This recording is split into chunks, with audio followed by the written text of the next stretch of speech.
Last Thursday night, me and my fiance were driving around looking for something to do. Around 11 p.m. Our friend Sierra called us and asked if we wanted to meet her and her new boyfriend at a diner in town. We got there, had some pies, and decided we should do something. None of us had to work Friday, so we were going to hit the bars. Me and my fiance went to grab another friend of ours who wanted to come. After we got him, we all met back up at the 7-Eleven. It turned out that all the bars were empty, so we were brainstorming what to do instead. That's when Sierra suggested we go to the cemetery. We live in a city at the end of the Oregon Trail, and what used to be the outskirts of the city was a little state park. The park is located on top of a large cliff. Also, about a mile from the parking lot is a cemetery you can only go to by walking. The cemetery used to be an Indian graveyard, but over time, they would put people who lived in the city in the graveyard too. Also, settlers used to chase off Indians off this cliff in droves. And many of the people of Indian descent have committed suicide by jumping off this cliff. Honestly, the whole place is just creepy and has this vibe, even during the day. Anyway, my fiance was really against it, but the group talked him into just going to the park. We get there around 1 a.m., and we are standing at the top of the cliff which overlooks the city. Everything is okay for a while, but then my fiance quiets everyone down, and I swear to God we both heard footsteps to our left. Our whole group was to our right. We freaked out and made the whole group leave. As we were leaving, I looked at my fiance and something to our left caught my eye. It was a bright ball. It came up from the top of the trees, made an arc and came back down. It wasn't like transparent like a flashlight. It was a solid, like if the moon were really off in the distance, but still really bright and white. I even thought it was the moon for a second, but then I looked up and saw the moon big and full, and red from smoke from fires all over the state. Later in the car, I asked my fiance and our friend that we picked up earlier if they had seen it too. They had, so I wasn't going crazy for a second. There was actually something there. As we got to the car, my fiance looked behind us and swears he saw another white orb in the forest. But it couldn't have been a lamp or something because we were at the edge of the city, and there were houses for miles. Also, there were no other cars in the parking lot, so it couldn't have been another person. Anyway, we drove out there as fast as we could.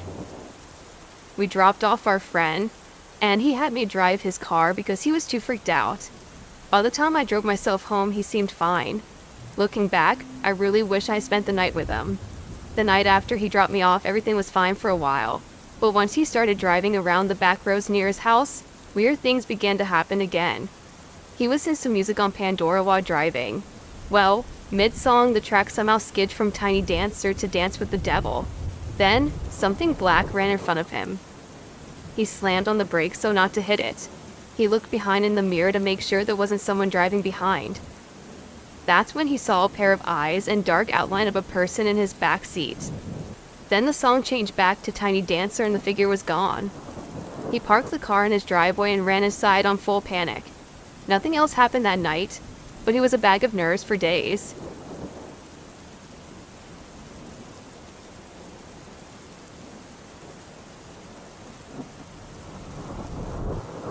My fiance and I postponed our wedding in 1990. We were getting stressed and needed a vacation. We lived on the Big Island in Hawaii, so naturally, we went to the mainland. We did not have much money, so we rented a car, bought a tent, and decided to try to visit and camp in as many state/national parks in the western US as we could. We were driving in the middle of nowhere on our way to Yellowstone. It was a desert-like area we were driving through, and it was the end of September. It was very hot. We saw an old building far from the road and decided to take a break to explore it. As we approached the building, we could hear flies and the smell of something bad. We opened the door and it was like a big farm building. The walls and metal roof were splattered in blood. Everywhere we looked were body parts of elk. I am from the islands, but my fiance was from Northern California and familiar with wildlife. He said they were elk bodies. There must have been at least 50 or more of them in there. It was so strange. They looked like they were torn apart. Pieces of meat were flung and hung all over inside the building. I freaked out, and started to cry. The smell and sights were overwhelming. My fiance said he couldn't understand it, because it was not like they were being processed or collected for anything. All the meat or horns or everything else was just in there strewn apart. And he said it looked like they were torn apart, not cut with a knife. I had to go. I felt like I was in shock. My fiance refused to let me call the police. He said he did not want to get involved. He said it must be the work of crazy poachers. A few miles later, we entered Yellowstone National Park, where as usual, we chose an out-of-the-way campsite. We were on high alert as we had been listening to a news story on the radio about a female hiker camping in a remote area of the park alone. Apparently, she was torn apart by a grizzly bear. There were few details about the attack, and I'm sure I'm unable to find any written reports of anywhere online. Because we heard the news report on the radio for several days before getting to the park, I find it odd that I can't find much on it. We had a campsite with a bathroom nearby and a barbecue. There were very few people in the park and no one camping near us. There were signs everywhere warning people that they should be careful with food storage because of the bears. We had a couple beers and went to sleep in the tent. I often got hungry after dinner and decided to take a bag of pears into the tent, thinking that if I put it under my pillow, that no animals could smell it there. Remember, I'm from Hawaii, and we do not have wild animals here. There are no bears, skunks, possums, squirrel, chipmunk, armadillo, wolverines, elk, lions, or snakes. We do have deer and boar in the mountains, but they were introduced by European hunters like 100 years ago or so. I fell asleep, pears snugly under my pillow. I was awakened by an immense weight on my upper right side of my chest. My entire right arm and right side of my torso, or stike, felt like it was stuck. My first thought was bear. There's a bear on top of me wanting my pears. But as the seconds developed into minutes, and the minutes turned into hours, this immersive weight never once moved, nor did it shift, or twitch, or even make a single sound. In the first second, I decided not to move or make any noise, and definitely not awaken my boyfriend, who was soundly sleeping to my left. I felt myself beginning to panic, thinking that it had to be a bear attracted to my pears or something.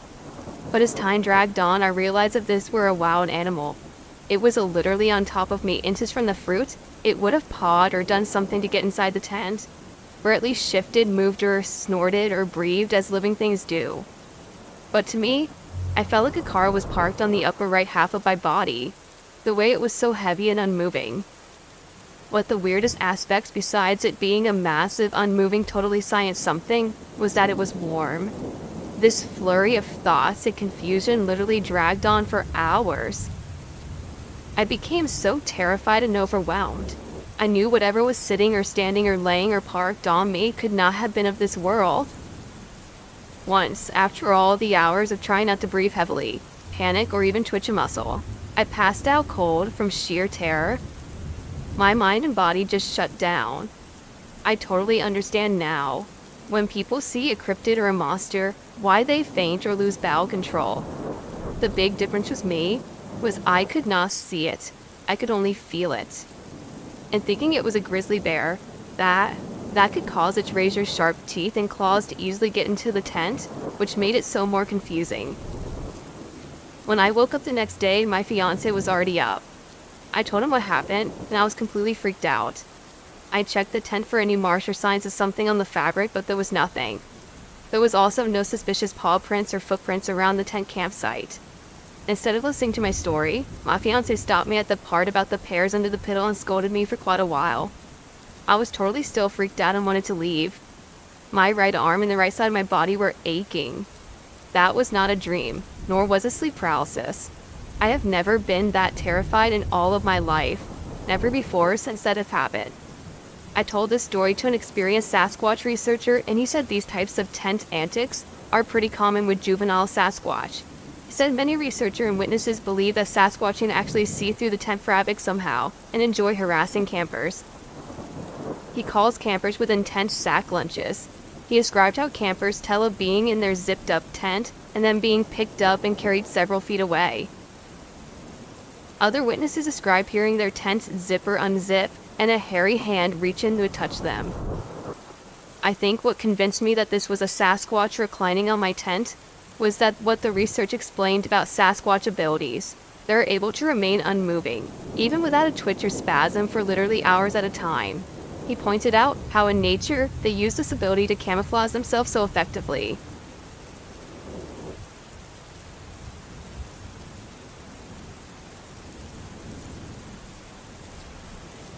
There is an old cemetery located in the Windsor State Forest in Massachusetts called Winnebago.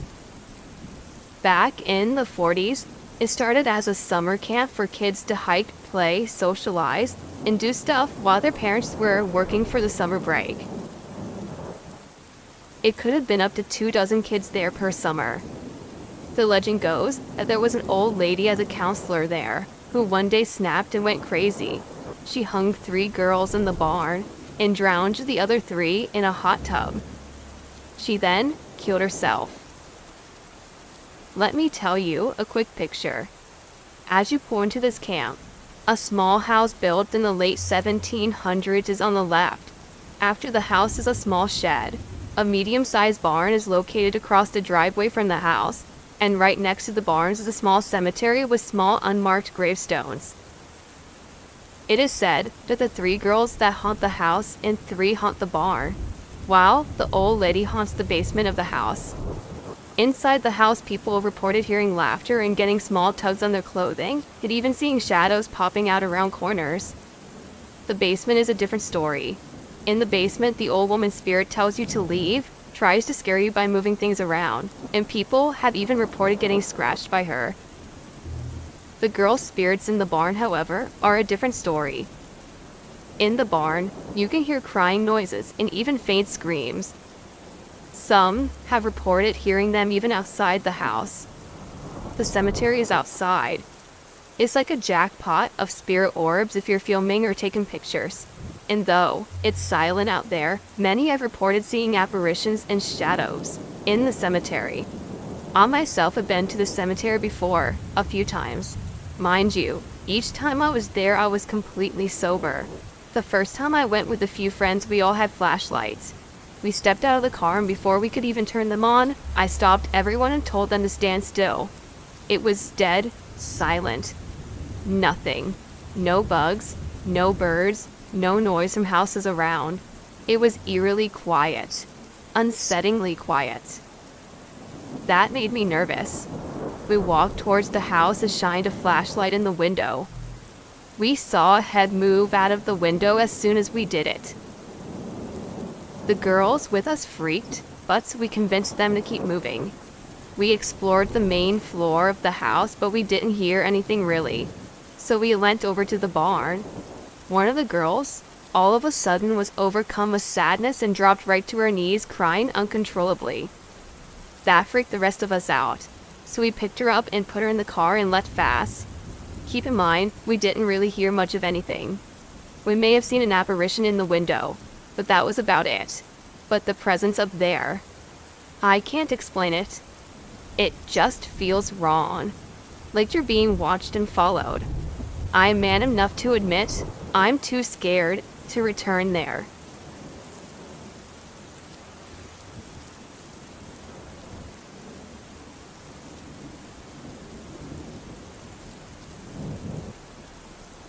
This story starts with a group of my friends and myself going backpacking in Yellow River State Park. 6 of us were backpacking through the hills during late fall. So, there was a lot of dead sticks and leaves all around. Yet, not very many other backpackers until we came across a couple of guys heading the opposite way. As we came close to them, they stopped and told us that we shouldn't go down into the valley, as they were there for the last 2 nights.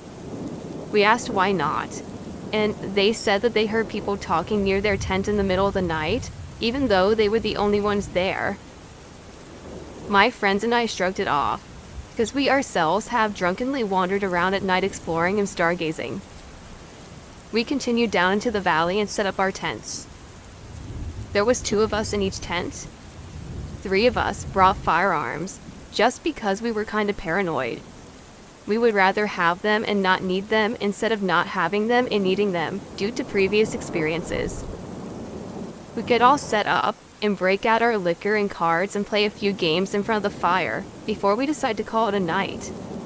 One of our friends passed out in front of the fire and didn't wake up when we tried to move him, so we decided we would just let him make his own way to the tent when he was ready and ended up going to bed without him. All of a sudden, we are woken up in the middle of the night of a semi-drunk slumber to our friend screaming at the top of his lungs, high-pitched and everything. We jumped out of our tents to find out why our friend was yelling. Who the hell was that? We had no clue what he was talking about until we saw his face. Now, you know when your friend is the first person to pass out at a party, you doodle all over his face with Sharpie? Well, apparently, some stranger was doing the same thing with charred wood and ashes. The problem was that he had an upside-down cross on his forehead and a pentagram on his shirt. I'm not religious at all, but I was kind of freaked out. We ended up going back into the tents, but I don't think any of us got much sleep. Then, at about 3:30 a.m., we started to hear rustling in the woods around us. It seemed to be everywhere, though. Then, we heard a voice say, "Give here to us." Now I was freaked out and loaded a round into my pistol, but my friend seemed to jump the gun. Yes, same trigger-happy friend, and fired a round from his .22 into the air, through his tent. I then hear people running away from what seemed to be all around us. Needless to say, at first light, we packed up and got the hell out of there. We contacted the county sheriff's office and told them what happened, but they simply told us that there really wasn't much we could do besides report it.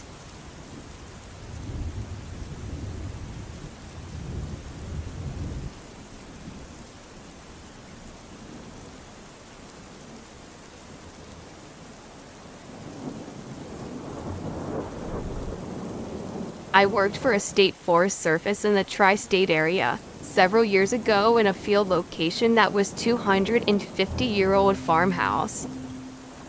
The basement was dug in compacted earth. There were large fireplaces in several rooms. A few even had pot hooks in them for heating water and cooking. There was one bathroom that had been installed in the 1940s. Prior to that, there had been none. The floorboards were wide slats of pine, and you could see the hand-forged nails. In some of the areas, they were far enough apart that you could shine a flashlight down through the crack to see the basement floor. Mice and camel crickets were common. They were just a fact of life that we lived with. As was the ancient oil furnace we had in the basement that broke frequently. In the winter, another odd fact was that the dug earth basement in the farthest and darkest corner, there was a dark room for developing film. I have never even ventured into that room because it bothered me. I'm going to recall as many of the events as I can in that loose timeline because it's been 8 years since I worked there, so my timeline might not be exact. I always felt watched there. It was a constant feeling that remained until I got into my car to leave at night. There were often strange smells, sometimes like rosewater and oranges that had warm associations, but sometimes like rotten garbage, even when no trash was present. There was a kitchen that had been slightly modernized on at least 2 occasions. All of the cabinet doors would be shut in the morning, and then as I was upstairs working in the office, I would hear them all open, come back downstairs, and find them all wide open, seemingly by themselves. The moment you walked in the door in the morning, it was as if you felt eyes turning on to you. Our one secretary dealt with this by very loudly announcing, "Good morning," to the existing inhabitants. And she said she didn't necessarily feel threatened, but if she started hearing too many noises upstairs while she was alone, she would loudly say, "Y'all know I don't want to be hearing this. I don't mess with you, so come on, don't mess with me." And she said on some occasions it would stop. but not always. The first time I remember seeing something physically. I usually hear and see images mentally, not with my physical eye. It was about, I don't remember exactly the day, but we had a meeting going on downstairs, and I ventured upstairs to fetch a chapstick out of my bag. My back was to the main hallway, and all of a sudden I heard footsteps to the side of me. I turned and saw two shadowy people. One shorter than the other flashed down the hallway into the back office, making footsteps the whole way. On another occasion concerning footsteps, our secretary and I were in the office on a winter morning, just the two of us, and the heat was broken, yet again. We sat in the same room downstairs trying to stay warm with a space heater. We couldn't use the fireplaces that were shut down. We were laughing and talking, and all of a sudden we heard a very loud boot-clomping steps run from the downstairs foyer to the upstairs, and across the hallway, upstairs, directly over our heads to the opposite side of the house. We looked at each other and paused, but at that point, we had been used to these kind of shenanigans, and felt too. If we let it bother us, it wasn't going to be the best scenario, so we tried to be strong. We lost 2 cleaning people though. In the evening, after the few of us had gone home, we never had more than 6 people in the office. We had a cleaning service that came in to vacuum and try to help us with the pest issue by assuring the trash was taken out and etc. Each night, the cleaning man was to fill out a journal of what was left on my boss's cabinet to tell us what he did. After he had been there a while, he told us in the journal that he had heard his name being called while he was using the vacuum. This happened multiple times. He would turn the vacuum off and it was silent. Finally, I guess he was brave, he said he knocked on the wall, and nothing happened at first. Then he knocked. And there was a response with 2 knocks back. And he quit after that. My boss had a bad habit of working later in the house after dusk, and I would sometimes work with her. But we would never stay past 6:30 or so. It just wasn't a good idea. It was though that the house had a time and we didn't want to intrude on that, like a mutual respect. I know that sounds strange. Before she started putting a cap on for evening hours one night, she was working alone at her desk, facing out into the hallway, when she saw a very tall shadow person pass by the door frame. Slowly, not running like the ones I saw. She said it had to be 7 feet tall. It scared her so badly. On another occasion, she was working late, and a giant blue orb about the size of a soccer ball, with electrical-looking energy coming off of it, went down the same hallway, past her door, and crashed into a metal file cabinet we had at the end of the hallway. On yet another occasion, this one was in the afternoon. She was working on a project in our large meeting room, which had likely been a dining room at some point. She was engrossed in what she was doing, and oblivious to her surroundings, when she looked up and locked eyes with a dark-haired man, who looked to be in his mid-40s, in 19th century dress, with gray eyes. She said he looked as surprised as she saw him as she was to see him, and she saw daylight pass through him. He turned to go toward the main stairwell and disappeared. She yelled out, understandably startled, and the secretary and I came running in to see what was wrong. None of us saw him again, though we did give him a name based on what we knew of the house's history. In retrospect, I'm not sure if the name was correct, but we tried to be respectful. In that same room I was simply passing through one afternoon, when I mentally heard a woman's voice say, with great agitation, "This is my house." A tired old trope, I know, but there is validity to it, when considered in context that when a canal was being dug in the 1830s near the property, the state was purchasing tracts of land from residents in order to make room for the canal. Later in the 1960s, the state began purchasing large tracts of land in order to preserve them as state parks. One lot being where this house is located. I began leaving a recorder running overnight in different areas of the house, and there were 2 rooms where I recorded the most. One was in the oldest section of the house, that was once a family room, and the other were the servants' bedrooms upstairs. One which was my office. I should note that this house is located in a very rural area. There is a canal nearby that is now used for only recreational kayaking and fishing and a series of hiking and horse trails, but no city sounds or noise interference from neighbors. When I left the recorder in the downstairs family room, on multiple occasions, I would play the recorder back next day and capture beautiful piano music. It sounded faint, but clearly audible. Classical music. We also experienced a scent of fresh pine in this room for no apparent reason. Over and over again. The other, far less happy sounds were that of a gruff man's voice and the sound of at least 2 children crying. I could never make out what the man was saying, and he would be taking a guess as to say what the children were saying, but it always sounded like, "I want my mommy." This is the most troubling memory I have of the house.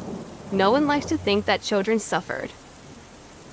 I began going to the local hall of records for the township and doing some research. I was looking up information on the deeds and wills associated with the various individuals who had owned the house through the generations. Most were handwritten and spoke of chain as length of measure and stone markers or rocks marking where the land boundaries were. I found out the names through the most recent family who lived in the house up until 1967, who by then was renting it from the state. One particular family had been on the property for nearly 100 years and had a chance of finding a living relative. And I did, and contacted her via email to ask if she would like to visit the house, and she did. She was in her late 80s, 88 I believe at the time. But as a cousin of the family who was still living in the house in the 1930s, she visited frequently as a child. Her mind was clear, and I asked her if the family room is where they would set up the Christmas tree. She said yes. She knew that I had been doing some research on the house, and I asked her if her uncle, who lived with the family but was unmarried and died in 1950 or so, played the piano. She said yes, that he played beautifully. She was a child and young teen there in the 1930s. I didn't want to trouble or scare her with the details of what had been going on in the house. I just treated it like it was a nostalgic event for her. This obviously doesn't explain everything, because there were so many events that happened in the house, including apparitions in clothing from different time periods. But it explained and verified at least 2 small pieces of the puzzle. We continued to have experiences there, as well as our contractors, such as 2 young men we hired. They were to repair a flashing on the roof, and they continuously blamed each other for tools disappearing and reappearing in strange, unrelated places. We had to do our own cleaning because we couldn't retain a clean person. On yet another occasion, we had a visitor use the bathroom, where there was a slatted door closet facing the toilet. As she did her business, the closet began to shake violently and the doorknob rattled violently, as though someone were trying to escape from inside the closet. She was horribly scared, and she jumped off the toilet and pulled her pants up without even using the toilet paper. It was often mischievous, odd behavior. A few years later, we lost funding, and I had to move to a different site. But I still see the house when I'm doing extensive bike rides in the area on the Canal Town path. The house has a field location also lost its funding, so it's been vacant for some years now.